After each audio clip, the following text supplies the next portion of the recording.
Ketika itu umurnya 21 tahun. 21 tahun umurnya dia sudah membebaskan satu kota besar, tertua terhebat di dunia, Konstantinopel.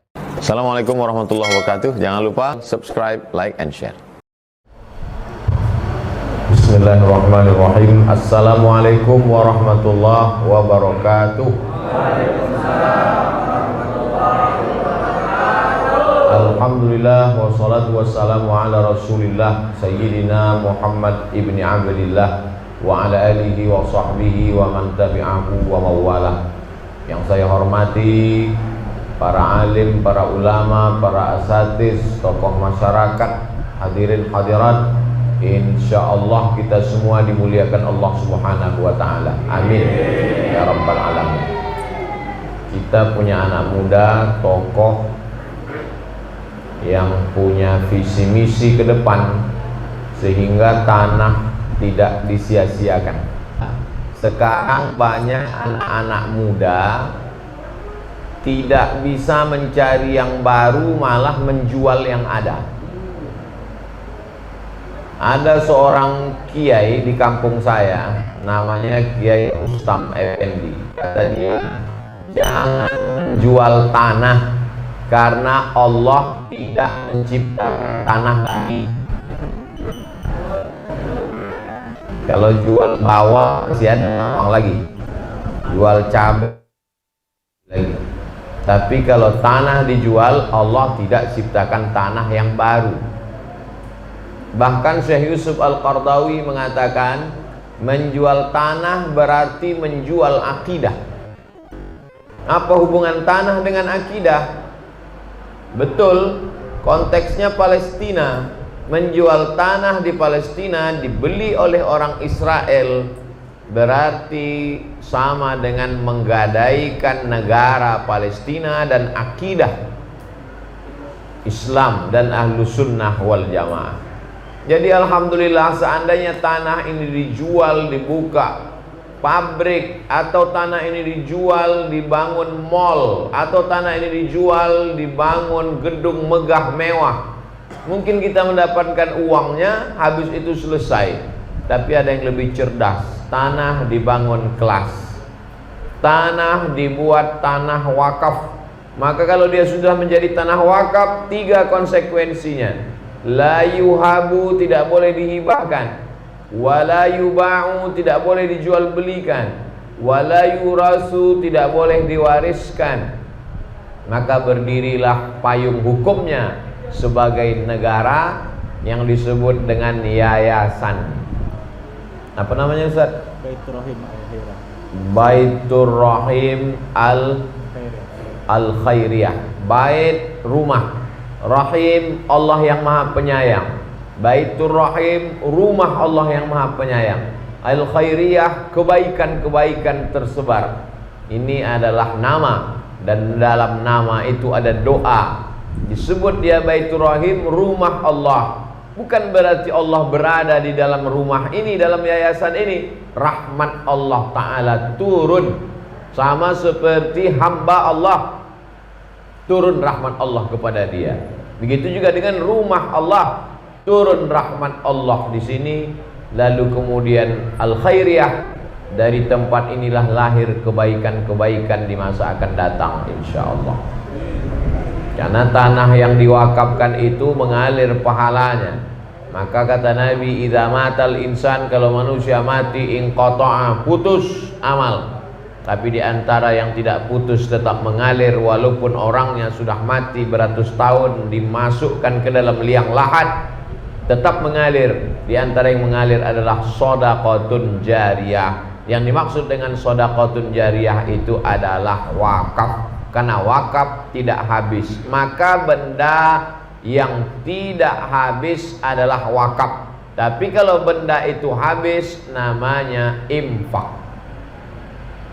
Maka tidak ada wakaf lilin, karena lilin dibakar habis. Ini saya mau wakaf lilin, nggak bisa. Lilin diwakafkan setelah dibakar, mati lampu, dihidupkan, dinyalakan, habis. Tapi wakaf tanah, tanah tidak habis, karena sampai hari ini tak ada orang makan tanah. semen tidak akan habis. Ini ada wakaf 50, dibangunkan ke pondasi, corkan tiang, untuk lantai, untuk tidak akan habis. Ini ada wakaf batu bata, ini ada wakaf batu kerikil, ini ada wakaf pasir, ini ada besi, maka tidak habis. Dan wakaf tidak diperjualbelikan. Andai suatu masa masjid itu mau direhab, diganti dengan masjid yang baru, maka sesungguhnya bangunan-bangunan yang lama itu tetap dijadikan pondasi. Kalau mau dialihkan ke uang juga, atapnya tidak bisa dipakai lagi. Lalu kemudian ada masyarakat yang mau bangun rumah, mau dia beli, maka sesungguhnya bertukar dari seng, dari aluminium, dari besi menjadi uang, dan uangnya tetap dikembalikan lagi ke masjid, dijadikan sebagai bangunan. Maka tidak hilang sampai hari kiamat, mengalirlah pahalanya. Orang yang cerdas, al-kayyis, orang yang cerdas, mandana nafsahu, dia tekan hawa nafsunya, wa amila lima ba'dal maut, dia beramal, dia pikirkan apa yang akan mengalir sesudah aku mati. Orang tidak akan beramal kalau tidak menekan hawa nafsu. Ini punya tanah, muncul hawa nafsu, ini mobil baru, ini rumah baru, ini macam-macam.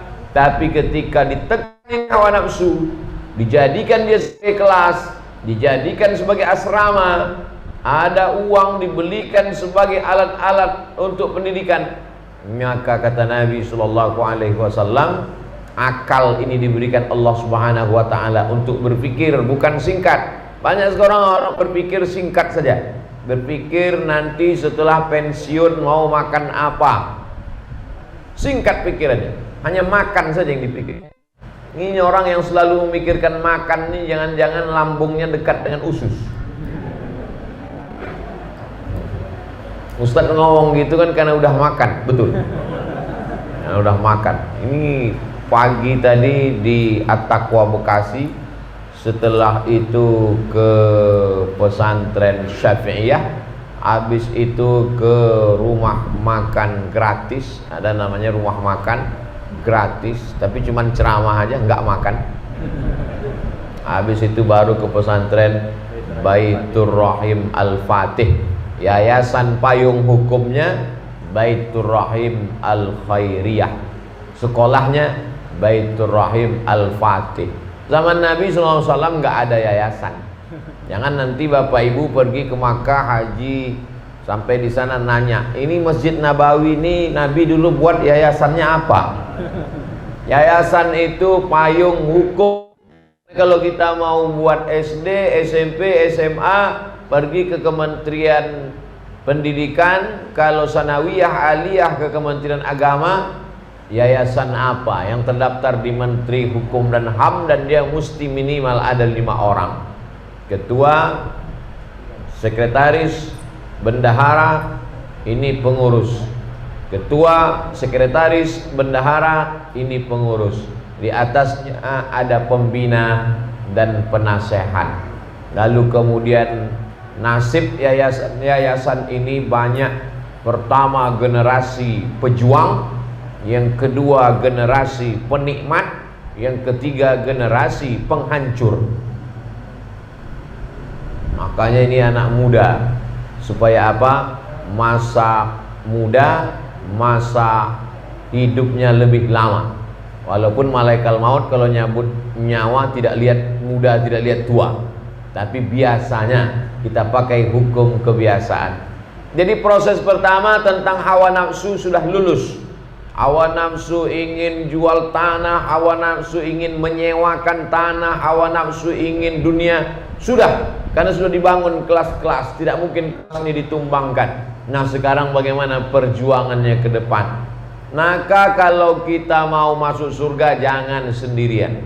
Jangan hanya masyarakat sekitar yayasan saja. Kita ajak orang dari seluruh Indonesia supaya dia memberikan hartanya, semennya, yang bisa datang kemari antar semen, yang tidak bisa transfer ke nomor berikut. Oh, nggak bisa pakai nomor berikut. Nanti saya katakan transfer ke nomor berikut, tiba-tiba videonya dicuri orang, dia masuk ke nomor rekening dia. Makanya nomornya harus nomor rekening. Saya kalau ditanya, Ustaz Somad, betul ini iklannya? Banyak sekali iklan saya. Semua saya iklankan.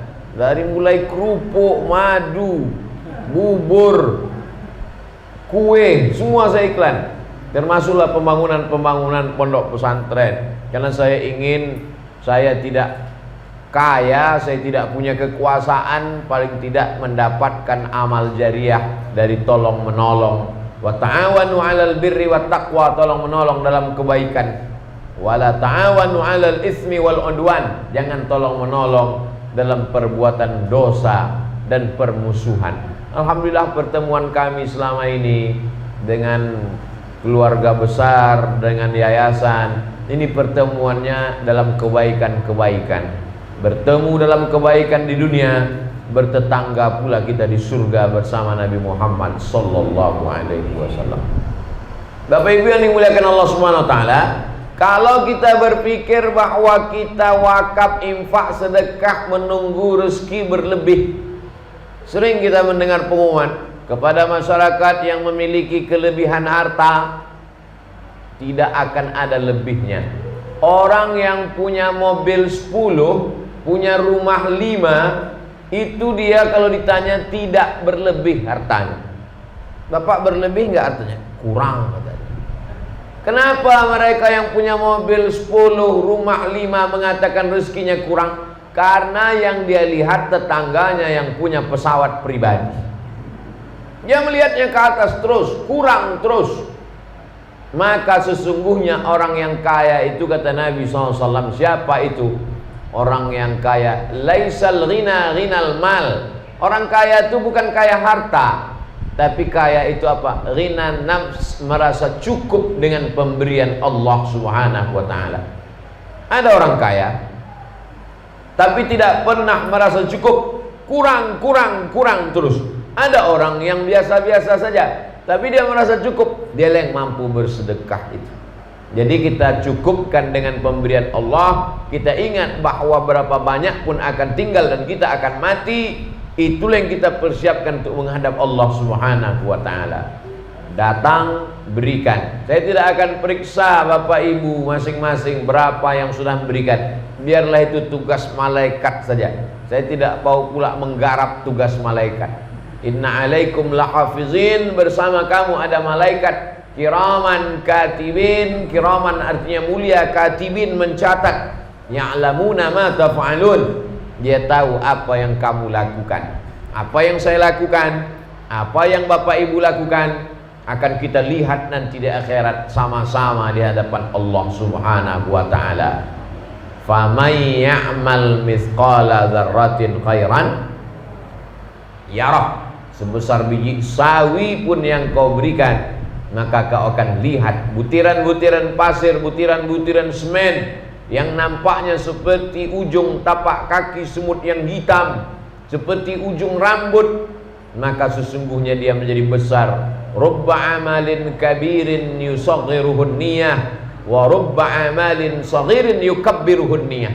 Berapa banyak amal yang kecil dibesarkan oleh niat yang ikhlas. Berapa banyak amal yang besar tapi dikerdilkan, dikecilkan oleh amal yang riya, yang tak ada ikhlasnya kepada Allah Subhanahu wa taala. Ini poin yang kedua. Bahwa kita merasa cukup, lalu kita siapkan bekal. Tidak ada pernah merasa cukup lalu uang disimpan untuk beli emas, untuk beli mobil, untuk beli macam-macam, kurang terus. Nantilah kalau anak sudah kuliah, nanti saya akan bersedekah. Anak kuliah biaya makin besar. Nantilah kalau dia sudah sarjana, saya bersedekah. Setelah dia sarjana, tuntutan makin besar untuk nyogok masuk PNS. Nantilah kalau dia sudah nikah, baru saya bersedekah. Setelah dia nikah, makin tidak bisa bersedekah, lahir cucu. Akhirnya sampai mati tak pernah bersedekah. Setelah mati dicabut malaikat maut nyawa, disitulah baru dia sadar. Waktu itu apa kata dia? Aku mau sedekah. Ustaz Somad mengada-ngada. Dalam Quran Orang mati, kalau kau hidup lagi mau apa? Kata Allah. Apa kata orang mati? Laula akhartani ila ajalin qarib, berilah aku umur walaupun sedetik saja. Kalau aku hidupkan kau lagi, kau mau apa? Kata Allah. Fa as-saddaqa, aku mau bersedekah. Yang jadi masalah, umur nggak bisa isi ulang. Ini bukan air galon, guys. Umur tidak bisa ditambah. Ini bukan pulsa, ini bukan paket 4 giga. Habis, selesai, tamat. Shadaqallahul azim. Idza jaa ajaluhum, kalau ajal sudah sampai, la yastakhiruna sa'atan, tak dapat ditunda walaupun sesaat, wala yastaqdimun, tak pula dapat ditambah walaupun sesaat. Habis, tamat, selesai, mati, gulung, masuk liang lahat, muncul generasi yang baru. Jalan sana, pergi pagi, pulang petang, tua, sakit, jatuh, mati, meninggal, muncul generasi yang baru. Silih berganti sampai hari kiamat. Rabbana absarna, mata kami sudah melihat azab neraka. Wa sami'na, telinga kami sudah mendengar pekikan, teriakan, jeritan orang di neraka. Farji'na, kembalikan kami lagi, mau hidup ke dunia. Na'mal salihan, kami ingin beramal soleh, kami ingin bersedekah, kami ingin bangun masjid, kami ingin bangun pesantren, kami ingin mau buat asrama. Habis, tak ada guna, selesai, tamat cerita, game is over, habis. Mumpung masih bersemayam lagi jasad di dalam badan. Ada pun ulama-ulama kita yang meninggal.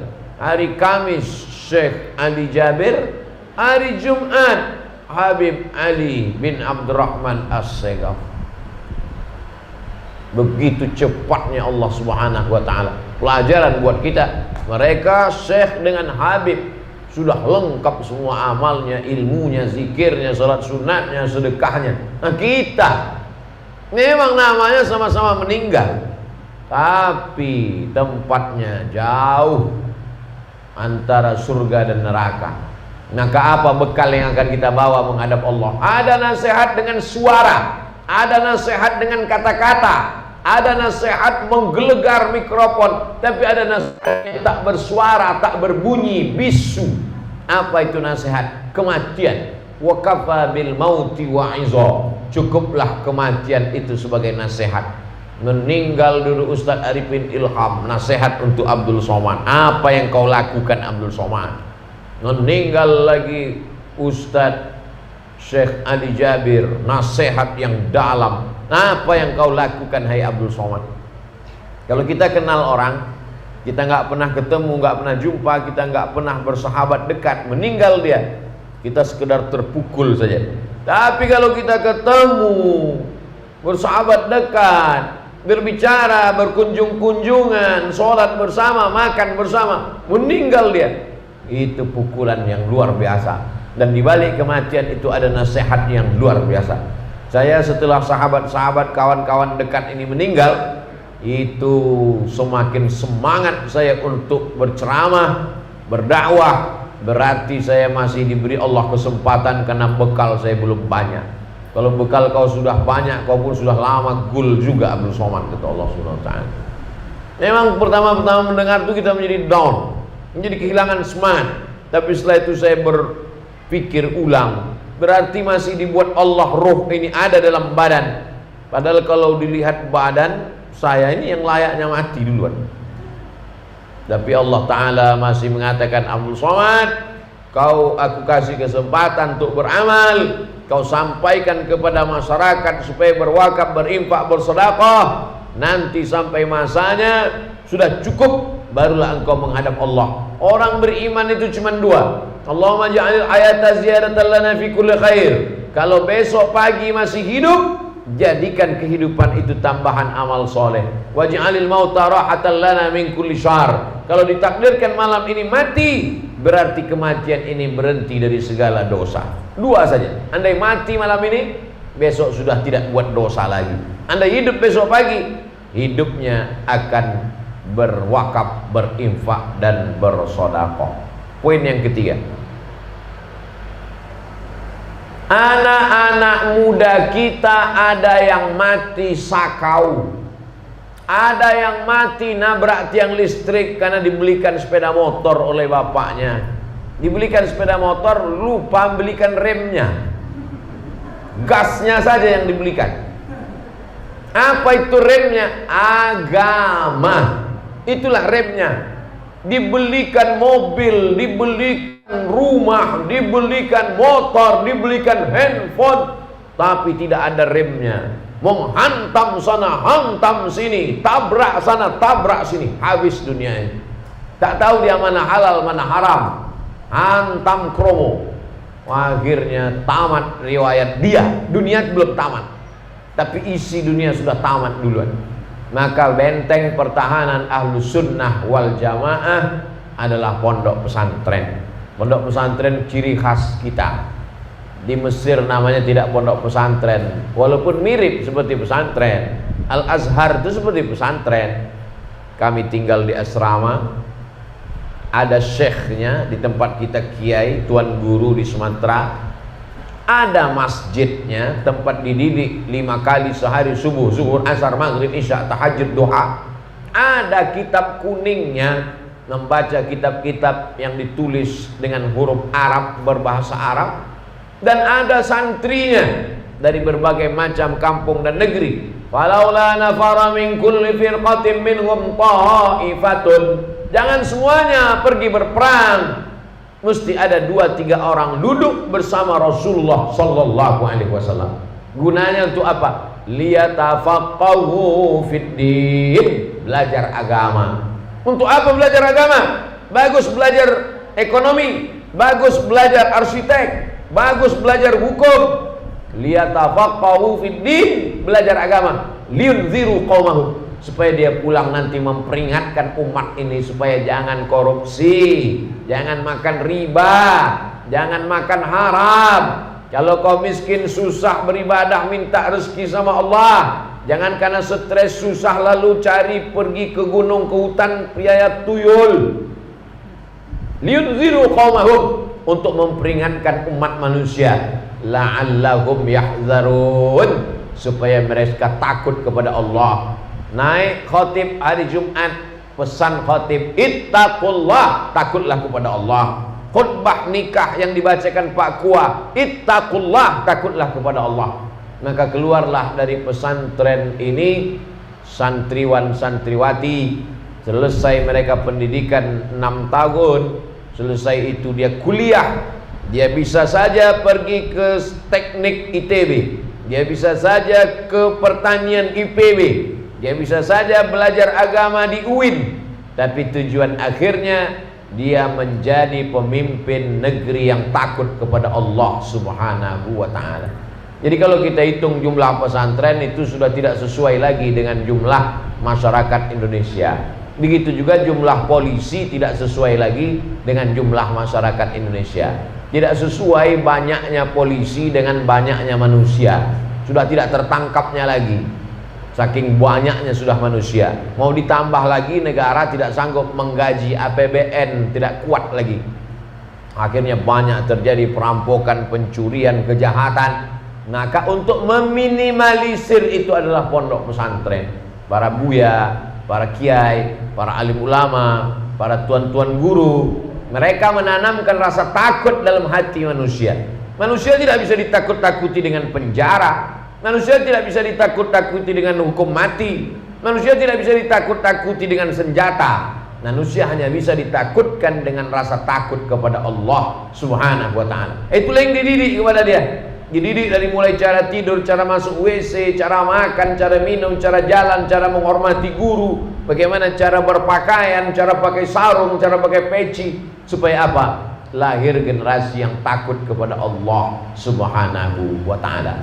Poin pertama, kalahkan selera, kalahkan hawa nafsu, gunakan harta untuk menolong agama Allah. Poin yang kedua, mengalir pahalanya berbeda dengan amal-amal yang lain. Poin yang ketiga, bahwa dari lembaga ini akan lahir generasi-generasi, apalagi dipakai nama Al-Fatih. Al-Fatih adalah orang yang membebaskan Konstantinopel menjadi Istanbul, maka disebut namanya Al-Fatih. Ketika itu umurnya 21 tahun. 21 tahun umurnya dia sudah membebaskan satu kota besar, tertua terhebat di dunia, Konstantinopel, yang didirikan oleh Kaisar Konstantin. 21 tahun umurnya sudah membebaskan Konstantinopel. Kamu 21 tahun, apa yang sudah kamu taklukkan? Anak gadis Pak Haji, Pak Ustaz. Apa yang kita taklukkan dalam hidup ini? Ini menjadi nama yang inspiratif. Nabi 700 tahun sebelum Konstantinopel dibebaskan sudah memprediksikan. Apa kata Nabi? La tuftahunal Konstantiniyah. Kalian nanti akan merebut Konstantinopel. Wala ni'mal amiru amiruha. Panglima perang yang terbaik adalah panglima perang itu. Wala ni'mal jaisyu dzalikal jais. Pasukan yang terbaik juga pasukan itu. Pasukan terbaik bisa mereka bawa kapal laut dari lautan naik ke bukit, turun lagi untuk mengepung Konstantinopel. Akhirnya mereka taklukkan dan berubah negeri itu menjadi negeri Islam. Hari ini menjadi kebanggaan di Turki. Panjang umur, murah rezeki, sehat badan, kita bisa umroh dan berangkat melalui Turki dan mengunjungi Konstantinopel insyaallah. Amin. Bapak Ibu yang dimuliakan Allah Subhanahu wa taala, pelajaran-pelajaran dari mulai namanya, dari mulai gerakannya, dari mulai kelas dan wakafnya, sampai ke lampu-lampunya, sampai pengguntingan pitanya, ini akan menjadi catatan sejarah. Sejarah nanti 2021 Abdul Somad datang, 2031 santri-santrinya sudah berterbangan ke Mesir, ke Maroko, ke Sudan, ke Turki. 2041 mereka akan pulang mengadakan reuni. 2041 sebagian bapak ibu waktu itu sudah meninggal dunia. Saya masih hidup lagi. 2041 baru mereka pun bercerita, dulu kami santri ketika Ustaz Abdul Somad datang kemari. Ketika itu tidak bisa tablik akbar karena tidak keluar izin karena Covid.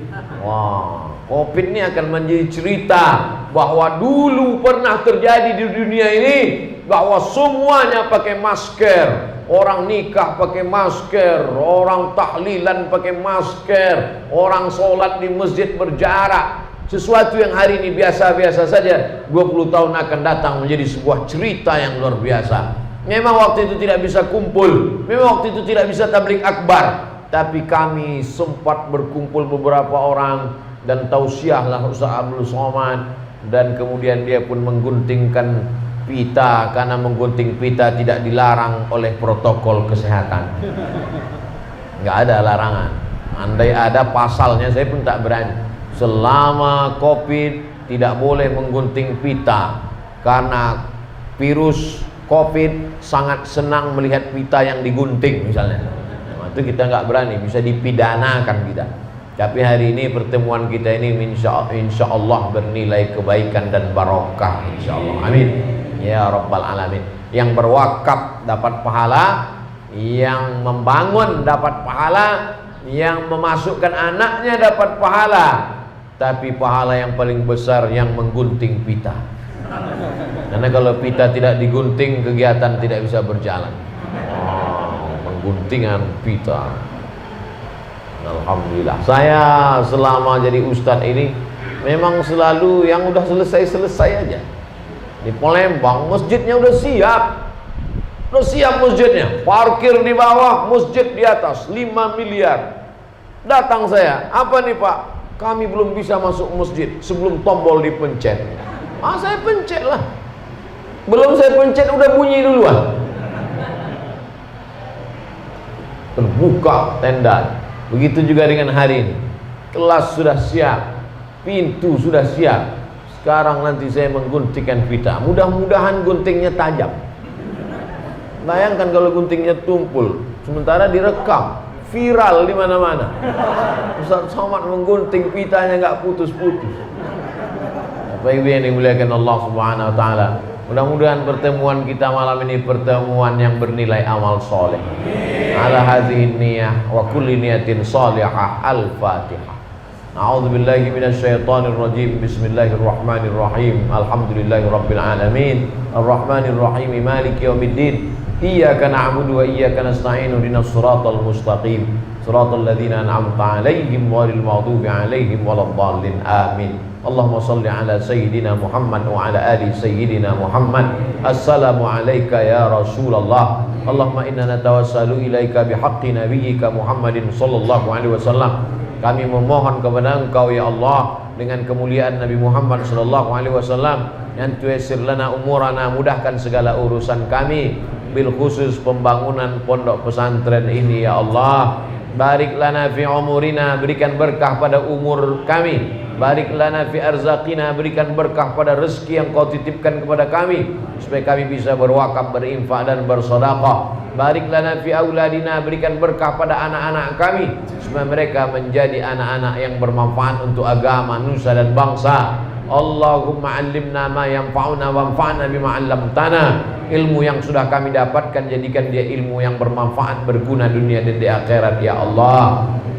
Ya muqallibal qulub, Engkau yang membolak-balikkan hati, tsabbit qulubana, kokohkan hati kami ala dinik, dalam agamamu, wa ala ta'atik, dalam ketaatan kepadamu.